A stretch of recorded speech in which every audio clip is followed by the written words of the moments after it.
The first thing was I was very scared when I first got told I got kidney cancer. I was alone at the time in the room. I had no family with me. I think the closest thing I could say is it felt like somebody had chopped off my legs from below my kneecaps and just didn't know where to turn or what to think. I'd never heard of kidney cancer before. I didn't even know it was such an illness. So yeah, very alone, very scared, and very worried. I just don't think I really believed it. It was such a surprise. I felt well. I had no idea at all. But once I got over that surprise, I think it was real shock that I felt. And the word cancer just made me think that that was the end of the world. And my thought went to my two sons. And I wondered what was going to happen to them, whether I'd see them grow up. So it really was a terrible shock.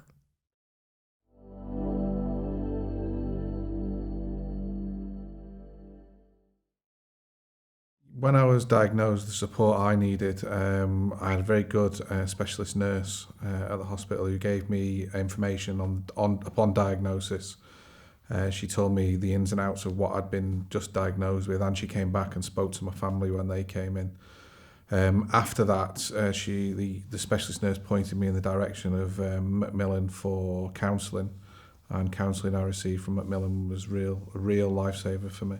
I found Kidney Cancer Support Network online, and they were as vital for me as the clinician support that I had through the second diagnosis.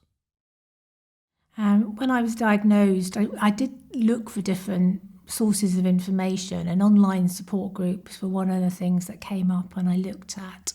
I initially joined quite a few, and there were lots of American-based groups, but the one that I found most useful was the Kidney Cancer Support Network group based on Facebook, because the information on there was much more of a higher level, and also it was particularly about UK-based practice.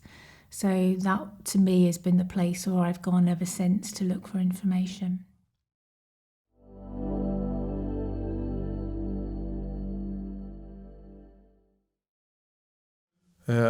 My family and friends and children were told, my family were told on the phone because I was told in hospital on my own. I was told I had cancer. My wife was at work and my parents were at home, and we decided that we weren't going to tell my only child at that point because he was only 2 years old, so he wouldn't have understood. And the big worry for us at that time was my wife was 14 weeks pregnant at the time of diagnosis, so minimal information to the child at that point. One of the most difficult things was actually having to tell my family and friends who had got no idea that I was unwell, because in fact I wasn't unwell. But one of the things that did surprise us, and it only came out quite some years after I had my operation, was my oldest son said that he used to listen at the top of the stairs to try and find out actually what was going on, because he didn't think we told him that I had had cancer. And yet if you'd asked us, we would have said yes, we were honest, we were open. So I would say to anybody who's got children, just check with them whether they want to ask anything else.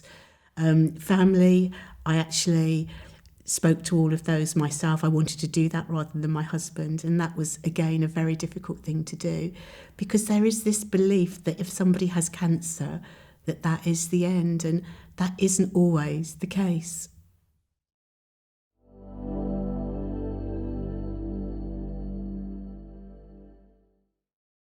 I had a lot of implications with my employment through my diagnosis. On first diagnosis, when it was contained within my kidney, I had to have 6 weeks off work. My employer decided I was on SSP, statutory sick pay, for those 6 weeks.